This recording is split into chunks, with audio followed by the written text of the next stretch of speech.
Welcome to the latest episode, Cut to the Chase. David, today we're talking about what will you do when the first 5 inquiries come in from realestate.co.nz and bang, you got your first 5 buyers. Some of them put their email addresses and the phone numbers, some only email addresses.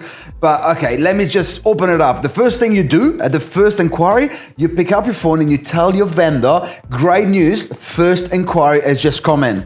The vendor will love it. Like if you're on the market. That just makes sense, right?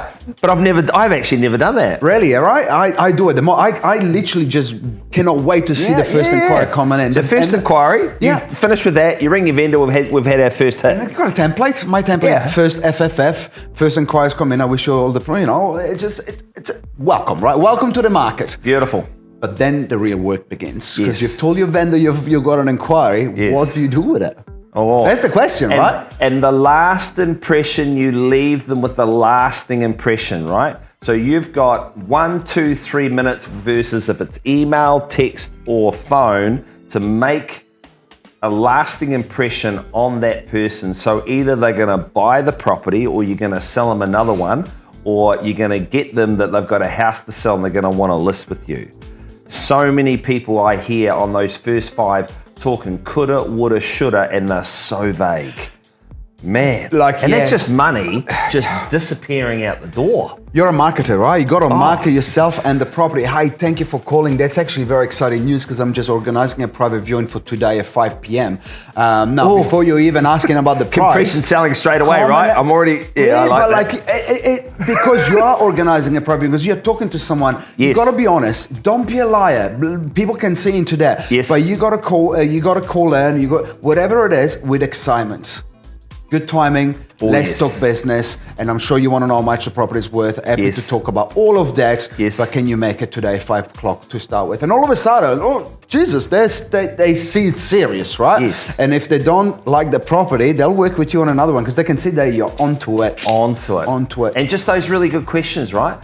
What made you call? What's of interest to the property? What are your must-haves? What can you not live without? Here's the motivation of my vendor. Here's what's happening in the market. It's a very good time to be a buyer in the market because there are X amount of properties in Massey. There's X amount that sold last month.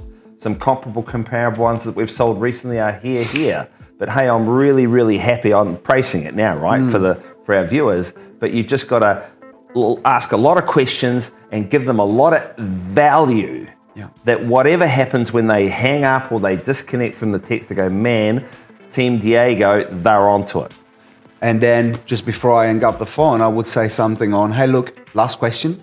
My vendor have asked me for all private viewing to ask the buyers if they are pre-approved and already working with a broker, because for them it's important to know the stage of the buyer's journey, something around those lines. But that then gives you an opportunity to refer to a good broker that then you can keep track of where the buyers is, right? So there is so many different questions versus, yes, how can I help? Would you like me to send you the documents? Jesus, kill me now. It's excitement, right? You go once, you don't have too long before you lose their attention. So it's pretty straightforward. You got to create the fear of missing out from the first very minute. Yep, and stand up.